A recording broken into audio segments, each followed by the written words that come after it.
Қазақтың кең даласы талантқа кенде болмаған киелі мекен. Сол даланың қастерлі бір аймағы Атырау өңіріндегі Қызылқоға ауданының Жангелдин ауылында 1965 жылы 22 тамызда өмірге келген қарапайым қазақ баласы бүгінде сахна мен экранның саңлағына айналған Оралбай Ақырапұлы Ғалымжанов.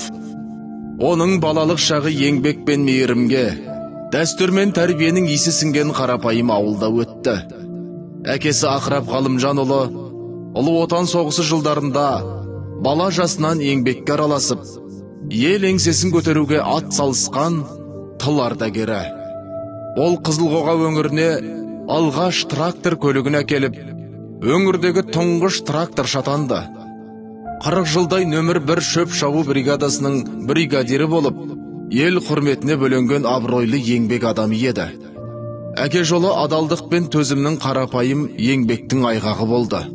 Анасы Бәтима Хабиболла қызы бар өмірін балаларының білімі мен тәрбиесіне арнаған, өнерге бағыттаған ардақты ана, ұлағатты жан еді.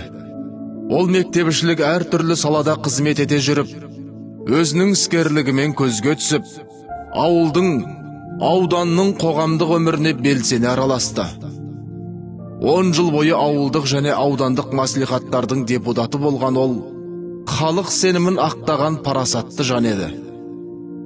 Оның ата-анасы аудан өңіріне белгілі, сыйлы, үлгілі отбасы болатын. Олар ертелі кеш қызметте жүргенде 10 немересін ақкенже әжесі бағып қағып, бала келініне үлкен сүйеу болды. Асыл әже немерелерінің әр қайсысына ерекше мейірімін төгіп, терең махаббатымен тәрбиеледі. Осындай еңбекқор, елге қадірлі әке мен анасының тәрбиесінде мейірімді әженің қолында өскен Оралбай да бала жастан өнерге жақын болды. 10 баланың ортаншысы бола тұра, оның табиғи мінезінде сергектік пен сезімталдық, адалдық, елгезектік пен есті болмыс қатар өрілді. Мектеп қабырғасынан бастап-ақ, ол көркем өнерпаздар үйірмесіне, соның ішінде хор, ән үйірмесіне, көркем сөз оқуға белсене қатысып, драма қойылымдарында ойнады. 8 сыныпта Миялы орта мектебінде өткен облыстық орыс тілі мұғалімдер слетінде Абай Құнанбайұлының өмірінен алынған шағын сахналық көріністе Мағауия рөлін сомдауы жас таланттың сахнадағы алғашқы сәтті қадамы еді. Сол қойылымнан кейін-ақ Қазылар алқасы оның табиғи дарынын жоғары бағалап, болашақ актердің болмысын байқаған. Бұл сәт өмір жолындағы өнердің алғашқы нұры еді. Мектепті бітірген соң кеңес дәуірінің дәстүрі бойынша 7 ай бойы армандастар қой өсіру бригадасында еңбекпен шыңдалды.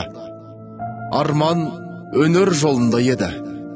Сол арманы оны 1983 жылы Жүргенов атындағы театр және көркем сурет институтына алып келді. Оралбай драма театр және кино актері факультетіне түсіп, әйгілі қазақтың тұңғыш режиссері Асқар Тоқпановтың сыныбында білім алды. Сонда жүріп қазақ өнерінің майталмандары Шолпан Жандарбекова, Асанәлі Әшімов сияқты ұлы тұлғалардың мектебінен өтті. 1984-1986 жылдары Ресей-Қытай шекара аймағында Хабаровск, Облуче қаласы маңында отан алдындағы борышын өтеп, әскер қатарында қызмет етіп, сержант, бөлімше командирінің орынбасары дәрежесіне жетті. Елге оралған соң оқуын қайта жалғастырып, енді аңыз актер Нұрмұхан Жантөриннің сыныбына қабылданды. Сол жылдар ол өмірлік ұстаздарына айналған Төленді ағай, Ықсанов Асылбек ағайлардан тәлім алды. 1986 жылдың желтоқсанында Алматының алаңында ұлттық рухтың оты тұтанған сәттерде Оралбай да алаңдағы жастардың қатарында болды. Ол сол оқиғаны өмір бойы ұмытқан емес. Желтоқсан оқиғасы оның жүрегіне отаншылдық пен еркіндік рухын сіңірген тарихи белес болды. Оқу орнында жүрген кезінде Оралбай группаластарының арасынан оза шығып, кино әлемінің табалдырығын алғаш рет аттады. 1987 жылы режиссер Темірлан Арганчиевтің «Лейтенант С» атты көркем фильмінде әкелі балалы Асанәлі және Сағи Әшімовтермен бірге ойнап, кинодағы дебютін жасады. Сол алғашқы роль сәтті шықты. Содан бері актердің экрандық жолы жалғасын тапты. Кейін ол Серік Апрамовтың «Қиян», Талғат Теменовтің «Қызғыш құс», Амангелді Тәжібаевтың «Құланның ажалы», Аманжол Айтуаровтың «Ешқайда апармайтын саяхат», Асанәлі Әшімовтің «Тұздыкөл жағасындағы құжыра» сынды фильмдерінде түрлі бейнелерді сомдап, кәсіби шеберлігін шыңдады. Әр кейіпкерін терең сезіммен, шынайы мінезбен жеткізу оның актерлық табиғатының басты ерекшелігін айналды. Актер бұдан да басқа түрлі телехикаяларда сан алуан образдар сомдап, көптеген деректі фильмдерде өз қолтаңбасын қалдырды. Күні бүгінге дейін экрандық жолы тоқтамай, кино әлемінде өз сара жолын салып келеді. 1989 жылы институтты тәмамдап, Шәкен Айманов атындағы Қазақфильм киностудиясында актер әрі режиссердің ассистенті болып, еңбек жолын бастады. Кино саласында жинаған тәжірибесі кейіннен театр сахнасында өз жемісін берді. Тәуелсіздіктің алғашқы ауыр жылдарында ел мәдениетінің еңсесін түсірмеу әр өнер адамының борышы еді. Сол шақта Атырау облыстық Махамбет атындағы Академиялық қазақ драма театрының режиссері, белгілі өнер қайраткері Чапай Зұлқашұлы жас актерді театрға шақырды. Театрға актер болып қабылданған бойда, Чапай аға бірден жас актерға ғашықтарға сот жоқ қойылымының басты рөлін ұсынды. Ол оның театр сахнасындағы тұңғыш рөлі Меңдібай образы болатын. Өнерге адал жастар керек деген ұстазының сөзі оны сахнаға жетеледі. Өнердегі ұстазы рухани ағасына айналған Чапай Зұлқашұлының осы сөзі оның күні бүгінге дейін театрға деген сүйіспеншілігін арттырып келеді. Театр сахнасында осы театрдың негізін қалаушылардың бірі Қуат Төлеков, Төлеген Қуанышев, Қадиша Шәріпова, Әдемі Сисекенова, Серік Дүзбаев, Амантай Сұлтанғалиев сынды аға апаларымен партнер болып бақыты бұйырды. Театрдағы алғашқы рөлдерінің бірі де «Әке тағдыры» қойылымында Қуат Төлековпен бірге ойнаған атасы мен 12 жасар немересі Жеңісбектің рөлі болатын. Актер Оралбайдың сахнада баланың да, қарттың да бейнесін бірдей сомдайтын қасиетін бүгінде әріптестері мен көзайым көрермендері жақсы біледі. Қуат ағаның қолдауы, Чапай ағаның демеуі жас талантқа театр сахнасындағы болашақ даңғылын салып бергендей еді. Содан бері Оралбай Ақырабұлы театр сахнасында сан алуан образдарды сомдап келеді. Оның шығармашылық палитрасы кең. Гальдонидің екі мырзаға бір қызметшісінде Труфальдино, Назарбековтың Махамбеттің бір түнінде Гекке, Сейдімбековтың Қош бол ардағымында Құдайменде, Рахымжан Отарбаевтың Бейбарыс және Мұстафа Шоқай пьесаларында Жас қалауын мен Генерал Розенберг, Джон Патриктің Қымбатты біздің Памела қойылымында Солбозо, Ұзақовтың Жандауасында Шал, Бөлековтың Күйеу іздеген кемпірлер комедиясында Абдолла Шал, Қорқытовтың Жарайсың бажа қойылымында Абыл қарт, Қадыр Мырзалінің Жарал жолбарыс трагедиясында Би Сарбөпе Кенжеғарин, Талғат Теменовтің Көгілдір такси драмасында Нұрбақыт, Асылбек Иқсановтың Хақ жолы қойылымында Имам сынды рөлдері соның дәлелі. Сонымен қатар балаларға арналған ертегілерде де неше түрлі кейіпкерлерді сенімді бейнелейді. Оралбай Ақырабұлының сомдаған әрбір бейнесі өз дәуірінің айнасы, адам болмысының көркем көрінісі. Ол кейіпкерінің ішкі жан әлемін ұсақ детальға дейін сезініп, әр сөзді жүрекпен жеткізе білді. Театр сахнасындағы табандылығы мен қарапайым мінезі әріптестері арасында да ерекше сый-құрметке ие. Саналы өмірін театрға арнап, театрдың дамуы үшін аянбай еңбек етуді өзіне парыз санаған Оралбай Ақырабұлының бір кездері театрда қажет болған жағдайда ағаш шебері қызметінде білек сыбана атқарғанын біреу білсе, біреу білмейді. Сонымен қатар театрдың әкімшісі, бас әкімшісі қызметтерінде қоса атқарғанын айтпай кетуге болмайды. Рахымжан Отарбаев, Қойшығұл Жылқы Жип секілді тұлғалар театр басшысы болған кезде, олармен қанаттаса жұмыс жасап, театрдың табысы мен жетістігіне өз үлесін қосқан еді. Ерім деген ел болмаса, елім дейтін ер қайдан шығады деп дана қазақ айтқандай, Оралбай Ақырабұлының театрға сіңірген еңбегі ескеріліп, үкімет тарапынан да елеусіз қалмағаны белгілі. Ол атақ даңққа қызықпаса да, марапат пен мадақ оның өзін іздеп келіп жатты. Сансыз алғыс хаттар, мадақ мақтаулар, құрмет грамоталары, Қазақстан Республикасының мәдениет саласының үздігі секілді төс белгілер актердің шығармашылығын арттыруға берілген сый-сияпаттар. Өнерге мадақ іздеп келмеген, өнерден рахат алатын Оралбай секілді азаматтар ғана ұлы өнердің шын бағасын көтеріп, беделін арттырары сөзсіз. Бүгінде Оралбай Ақырабұлы ел мәдениетінің өрісін кеңейткен, сахна мен экранды қатар бағындырған аға буын актер. 60 жылдық асқаралы жасында ол өз өмірін өнермен өріп, кішілерге үлгі, замандастарына өнеге болып отыр. Өнер жолы ауыр да қасиетті жол. Сол жолда 30 жылдай адал еңбек етіп, ел руханиятының өркендеуіне үлес қосқан актер. Мәдениет саласының үздігі Оралбай Ғалымжановтың өмірі ұлт өнерінің биік белесіне айналған тағылымды тағдыр. Ол өнерге шын берілген жанның бейнесі. Ол сахнаны өмірлік серік еткен өнер үшін туған азамат. Оның өмірлік ұстанымы қысқа да нұсқа. Өнер мәңгі, ал мен соның адал қызметшісімін. Оралбай, айналайын балам. Сен де мінеки 60 жасқа келіп қалыпсың. Кешегі жүрген бала, Сағидың досы, құрдасы сон. Енді сенің бір жақсы жерің мұғалімің, екеуміздің мұғаліміміз бір болды. Асқар Тоқпан. Одан оқыған балалар жаман болып шыққан жоқ. Жақсы, мектебің жақсы, тәрбие жақсы. Сағимен лейтенант істеген киноға түсірген кезде барып көргем мен, бірге түскенбіз. Одан кейін Тұздыкөл жағасына келдің. Сол екі фильм сенің творчестволық табысың деп есептейміз кинодағы.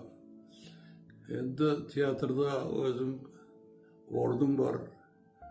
Жан жағыңдағы жолдастарыңа абырың жақсы.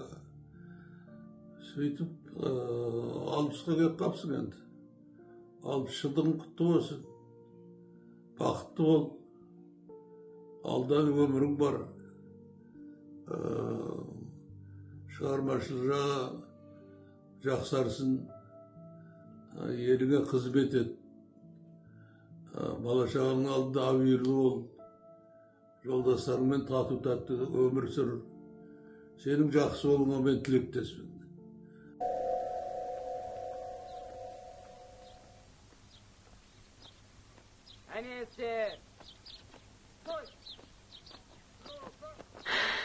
Разрешите? Вот оно как получается. 5 лет вместе. А кто есть кто? Только сейчас начали понимать. Ты понял? Ну и что ты понял? Я так понимаю. Что такое офицер? Офицер — это дисциплина мысли и духа. Офицер — это чувство священного долга. Офицер — это мужество. И я так понимаю братство. Когда не каждый сам по себе, а делится горем, радостью, куском хлеба, кровью, потом. Да. И всегда готов всем помочь. Я спрашиваю, когда и кому из нас ты помог? Когда и с кем ты был откровенным? Почему ты плешь на всех нас? Как будто на высокой, Сидишь на высокой горе. Все ниже тебя.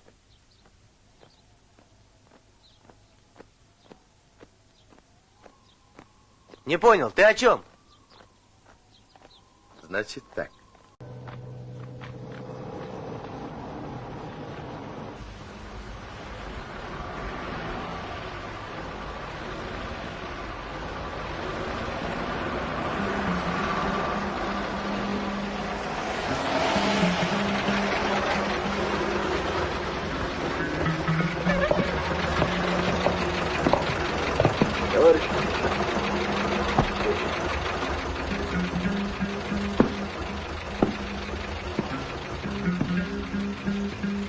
Гражданин Жанаков, Что случилось? Кто вы?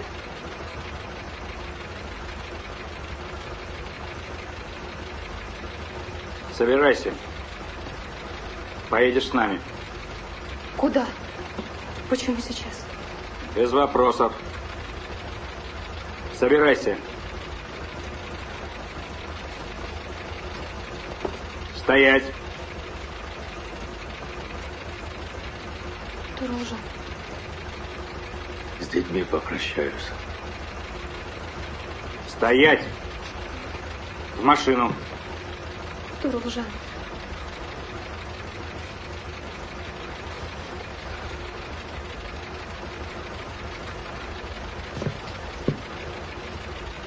Понятно.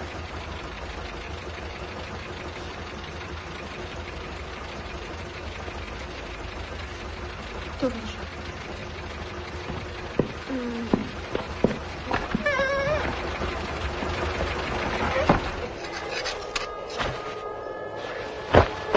Давай, давай. Вытаскивайте, быстро.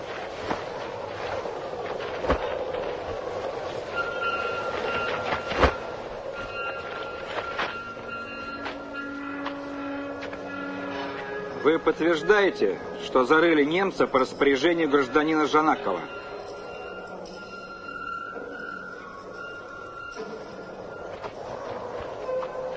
Его убили бандиты. Поэтому и захоронили. Вы должны были сдать труп властям.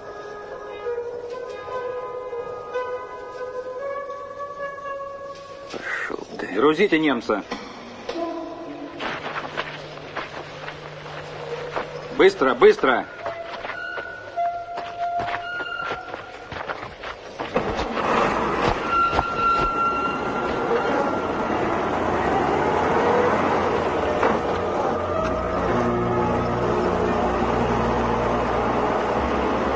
Мынау Еркін деген әскерден келген жігітіміз осы. Осыны құрмет. Давай таныстық үшін. Менің атым Арман айтпақшы. Al jigitlar kechiringdir. Денаны бір минутқа босатыңызшы. Ал. Ал, Әлек. Дина. Жортқанда жолың болсын деген ғой. Дина. Дина. Дина. Жүрші. Ой, тамашасын ай мынаның. Не болды саған? Сен кімсің өзің? Сен кімсің? Жүрші. Талғат ей. Түйме қылға дейміз. Талғат, қойшы. Талғат, бер келші. Кет бар.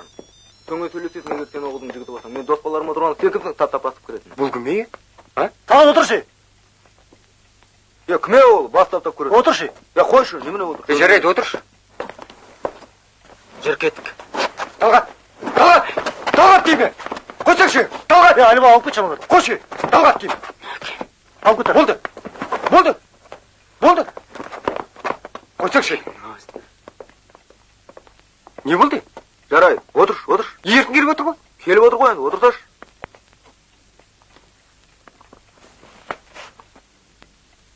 Ал, Талғат, бірдеңе деп жібереді. Давай, еркет, келіп қалған екенсің.